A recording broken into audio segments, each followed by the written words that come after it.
Iniciando mais este mergulho profundo, eu quero começar deixando uma bênção divina muito afetuosa para o dia e a semana de quem está nos acompanhando hoje. Amém. É muito bom começar a nossa análise já com essa energia, com essa perspectiva positiva. Com certeza. E é sempre um privilégio ter essa companhia para desbravar textos que moldaram o pensamento humano, né? Sem dúvida. O nosso foco hoje está num dos trechos mais visualmente impressionantes e, francamente, cinematográficos de toda a literatura bíblica. O capítulo 10 do livro de Apocalipse. Exatamente, o capítulo 10. E para guiar essa nossa jornada, temos material de apoio incrivelmente rico. Sim, nós vamos cruzar as análises do famoso comentário bíblico de John Fell Woolworth com as notas técnicas da Bíblia de Estudo Nova Almeida atualizada. A nossa conhecida NAA. A missão desse mergulho hoje é decodificar a simbologia dessa passagem, sabe? Mas sem se perder naquele jargão teológico pesado. Isso. Traduzir para o dia a dia. Queremos entender o que significa o estranho evento de um livrinho que é doce e amargo ao mesmo tempo. E também investigar o grande segredo em torno daqueles misteriosos 7 trovões. E descobrir as implicações da promessa dramática de que já não haverá demora. Sabe, o aspecto mais fascinante dessa passagem, para mim, é a relevância psicológica dela. Como assim? É que textos apocalípticos costumam parecer distantes, né? Dragões, trombetas, cataclismos, essas coisas. Sim, parece filme de ficção científica às vezes. Pois é, mas o capítulo 10 funciona como um verdadeiro oásis de esperança no meio de uma narrativa bem densa de destruição. Ele lida com temas atuais, tipo a ansiedade da espera por justiça em tempos de crise. E a dualidade do conhecimento, né? Exato. O texto aborda o fato de que descobrir a verdade sobre o mundo pode ser uma experiência maravilhosa, mas que traz junto um peso doloroso. É uma reflexão muito atemporal sobre como a gente processa o controle, o mistério e a revelação. E a forma como esse oásis é construído, nossa, quebra totalmente a expectativa de quem está lendo. Quebra mesmo. Porque o capítulo 10 funciona, na verdade, como um enorme pause na narrativa. A história vem num ritmo frenético de julgamentos, o toque das trombetas anunciando desastres e, de repente... Exatamente, entre a sexta e a sétima trombeta. Isso. A ação simplesmente para. É como se um diretor de cinema percebesse que a audiência está no limite da tensão e dissesse, vamos congelar a cena principal por um instante. Vamos dar um respiro, né? A analogia do diretor é perfeita. Né? E olhar para um detalhe vital antes do clímax. O Val Ward, no comentário dele, classifica essa interrupção como uma sessão parentética. Ela vai do capítulo 10 ao 14. Tá. E o que isso significa na prática? Significa que o relógio cronológico dos eventos para de bater momentaneamente. O objetivo não é criar um suspense vazio, mas sim oferecer consolo. Consolo em meio a tanto caos. Isso. No meio do colapso das instituições, essa pausa garante que, apesar da desordem aparente, a soberania divina continua intacta. É um lembrete visual de que o propósito final não é só o juízo do mal, mas preservar quem mantém a integridade. Caramba, e o elemento visual usado para transmitir essa mensagem de controle é colossal, literalmente colossal. Muito. A descrição do anjo forte descendo do céu desafia a imaginação. O texto diz que ele está envolto numa nuvem, tem um arco-íris sobre a cabeça, o rosto brilha com a intensidade do sol e as pernas... São como colunas de fogo. Mas o que mais impressiona é a escala. Ele é tão gigantesco que planta o pé direito no mar e o pé esquerdo na terra. Ele simplesmente engole a paisagem. E essa postura não é só estética, viu? É uma linguagem de poder muito clara. De reivindicação, né? Exatamente! Colocar um pé no mar e outro na terra firme é reivindicação à propriedade. Representa uma autoridade total, irrestrita sobre todas as esferas do globo. A mensagem codificada aí é muito forte. É a ideia de que não importa o quão fraturado o cenário pareça estar, a autoridade do Criador repousa firme sobre cada centímetro de água e continente. É uma retomada de posse. O que nos leva a uma divergência interpretativa muito rica entre as nossas fontes. Um debate amigável, eu diria. Sim, sobre a identidade desse ser monumental. As notas da Bíblia NA apontam que um grupo de intérpretes acredita que esse anjo seja, na verdade, uma manifestação do próprio Jesus Cristo. E os argumentos fazem sentido visualmente se a gente pensar bem. Muito sentido. Se a gente olhar para a visão de Cristo no capítulo 1 de Apocalipse, as semelhanças são imensas. Rosto brilhando como o sol, pernas como fogo. A nuvem que historicamente remete à presença de Deus guiando o povo. E até a voz dele, que logo em seguida é comparada ao rugido de um leão. O leão da tribo de Judá. Exato. Os paralelos visuais são inegáveis.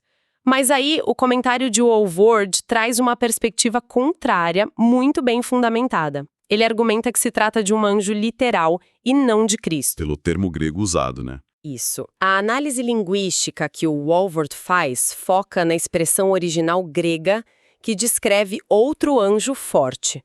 Essa palavra, para outro, significa estritamente outro do mesmo tipo.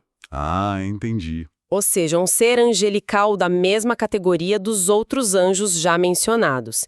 E além da linguística, tem a questão comportamental. De João não adorar, certo? Exatamente. No capítulo 1, quando João vê Cristo glorificado, a reação imediata dele é cair aos pés da visão em adoração. Mas aqui, diante desse anjo imenso, ele fica de pé e interage normal. Ele não adora a figura. E tem também o detalhe do juramento, que reforça a visão do Walvoord. Mais à frente, o anjo levanta a mão para o céu e jura pelo Criador. E um ser divino da Trindade não precisaria jurar por uma autoridade superior nesses termos. Então a conclusão do Walvoord é que estamos olhando para um mensageiro angelical de altíssima patente. Um representante com autoridade cósmica, mas subordinado ao Criador. Faz sentido. Muito sentido. E independentemente de quem seja, esse ser colossal não está de mãos vazias. Aqui a trama ganha uma camada bem peculiar. Ele segura um objeto, um livrinho. Um bibliorion. Isso. A análise revela que o termo é um diminutivo mesmo. E essa distinção é crucial, porque cria um contraste direto com aquele grande pergaminho selado do capítulo 5. Aquele que causou tanto choro porque ninguém conseguia abrir. Aquele mesmo. Esse livrinho do capítulo 10 é pequeno e já está totalmente aberto na mão do anjo. E é nesse momento que o anjo solta um grito, uma voz comparada ao rugido de um leão, desencadeando uma reação em cadeia. Uma reação sonora, né? Porque o som desse rugido funciona como um gatilho. Imediatamente após o grito, o texto relata que 7 trovões fazem soar as suas próprias vozes. Trovões respondendo. Isso. Na antiguidade, os fenômenos meteorológicos eram associados a divindades. Mas a tradição bíblica ressignifica o trovão como a voz ativa do Criador. As fontes até fazem uma conexão com o Salmo 29, não é? Fazem uma conexão belíssima. É um poema onde a voz de Deus é associada ao estrondo do trovão exatamente 7 vezes. E o número 7 denota perfeição. A completude. Mas o intrigante sobre esses 7 trovões no capítulo 10 é que eles não produzem só um estrondo caótico, eles articulam palavras. Formam uma mensagem perfeitamente compreensível. E é aqui que a narrativa entrega uma revelação surpreendente, um plot twist que testa a paciência de qualquer um. Nossa, verdade. João pega imediatamente a pena para registrar o que os trovões disseram. A expectativa vai lá em cima. A gente pensa, agora vem uma revelação inédita. E aí vem o balde de água fria. Total. Subitamente, uma voz do céu interrompe ele com uma ordem. Guarde em segredo as coisas que os 7 trovões falaram. Não escreva nada. Uma frustração deliberada. Por que mostrar algo com tanta clareza para, no segundo seguinte, proibir o registro? Olha, essa interrupção revela um princípio muito profundo sobre o acesso humano à informação. A nossa mente tem uma fome quase insaciável por dados completos. A gente quer o mapa inteiro, né? A gente quer controlar o roteiro final das coisas. E o silêncio imposto demonstra que nem tudo precisa ou deve ser revelado. A Bíblia, NAA, sugere uma reflexão bem prática. Sobre o prolongamento da espera. Exato. Se as mensagens fossem registradas, isso poderia significar a adição de mais eventos e prolongar o sofrimento. A omissão aí tem um propósito de misericórdia. O foco não era adicionar etapas à crise, mas sinalizar a conclusão dela. Isso ressoa muito com a experiência moderna. de ter que conviver com o fato de que a fé frequentemente exige habitar no mistério. Confiar no caráter de quem escreve a história, em vez de exigir o roteiro completo. Brilhante. E logo após impor esse silêncio, a cena vira uma espécie de tribunal cósmico. O anjo levanta a mão direita para o céu, um gesto clássico de juramento, e ele jura por aquele que vive para todo sempre, o Criador do céu, da terra e do mar. E a proclamação que ele faz é curta, mas tem um peso absoluto. Já não haverá demora. Já não haverá demora. Essa declaração é um ponto de virada na compreensão da tolerância divina. Historicamente, se fala muito sobre a paciência de Deus em relação ao mal. Sim, aquele período de contenção. Onde a justiça plena parece estar em suspenso. O juramento sinaliza o fim dessa era de contenção.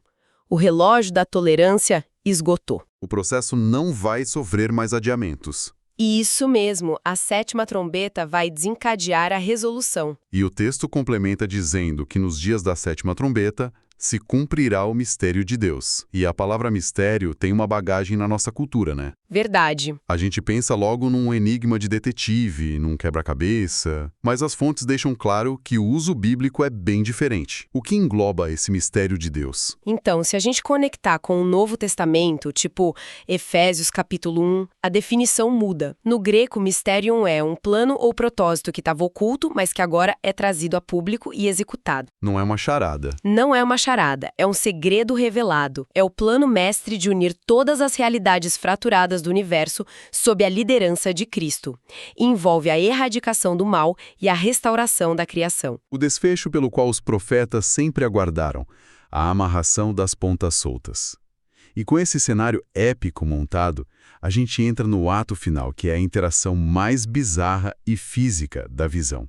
Ah, essa parte é incrível. A mesma voz que vetou o registro dos trovões fala de novo. Vai e pegue o livro aberto na mão do anjo. João vai até o gigante e pede o livrinho. E o anjo dá uma instrução peculiar. Pegue o livrinho e devore-o. Literalmente mastigar e engolir o pergaminho. E tem um aviso dietético bizarro, né? Doce como mel na boca, mas amargo no estômago. Pois é.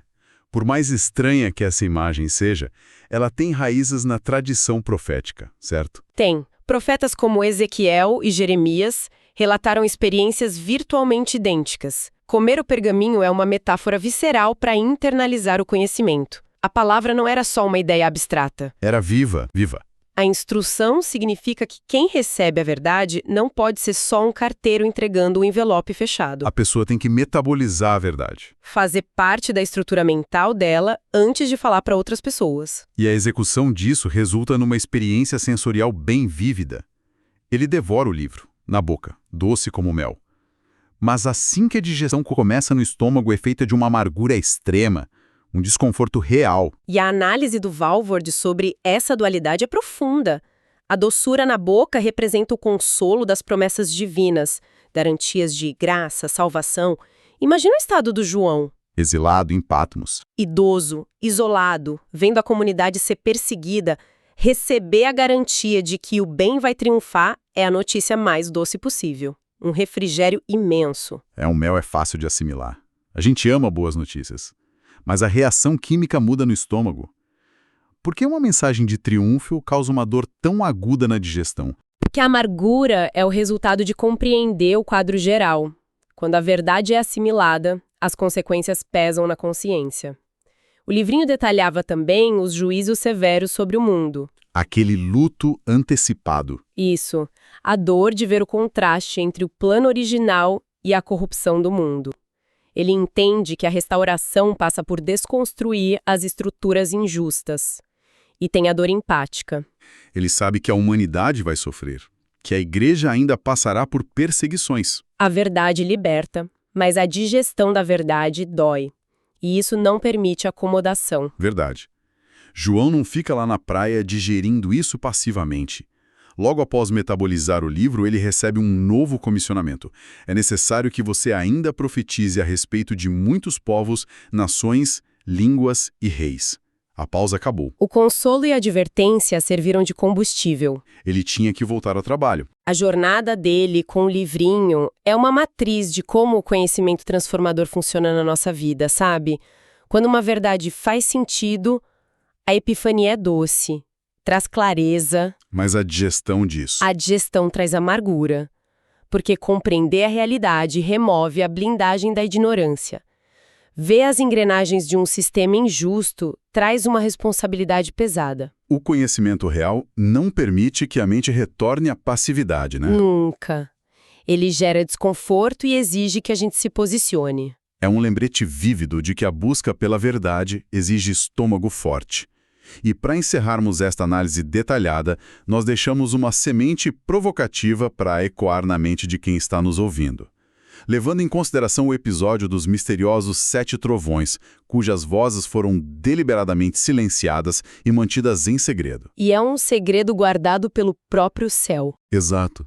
Como podemos reavaliar a nossa obsessão moderna e frenética por prever o futuro, controlar cada detalhe do amanhã e extrair certezas de todos os processos da vida? Como o nível da nossa ansiedade diária seria transformado se aceitássemos a ideia de que alguns trovões, algumas respostas e alguns roteiros futuros simplesmente não foram feitos para os nossos ouvidos. Fica o convite para essa reflexão. Que Deus abençoe todos os ouvintes.